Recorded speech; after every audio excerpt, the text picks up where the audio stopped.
शेरा वाली जोता वाली जय जय माँ, मेरा वाली मैहर वाली जय जय माँ। Music by Pankaj Kaushik.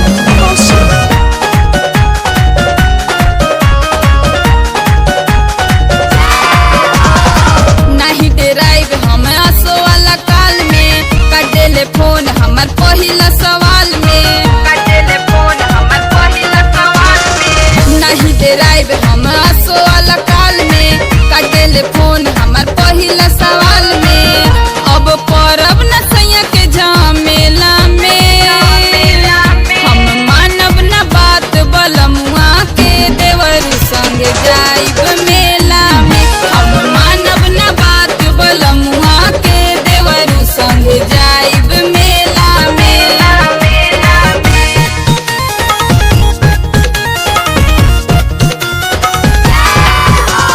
मेला घूमे जाइब हो, ए सारे ठाकुर आइब हो।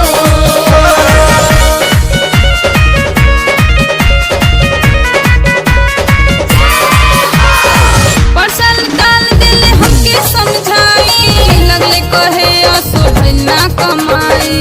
कैसे बताई हम मैहर जाके, मिली खुशी दिल में चुनरी चढ़ा के, मिली खुशी दिल में चुनरी चढ़ा के। परसल डाल दिले हमके समझाई, लगले कहे असो भइल ना कमाई।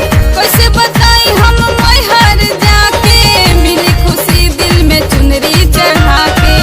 खूबे तलिया बजाइब झूमी रेला में, हम मानब न बात सजनवा के देवर संग जाइब मेला में। हम मानब न बात बलमुआ के देवर संग जाइब मेला मेला। शेरा वाली जोता वाली जय जय माँ, मेरा वाली मैहर वाली जय जय माँ।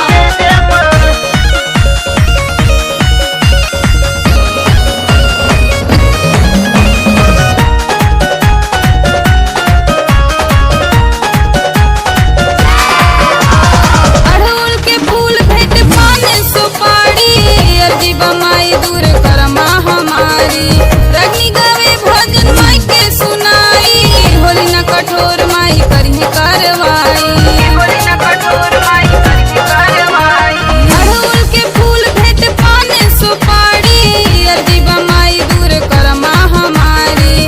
रगी गावे भजन माई के सुनाई, होली न कठोर माई करही करवाई। 37 घंटा बजावे ले अकेला में, हम मानब न बात बलमुआ के देवर संग जाइब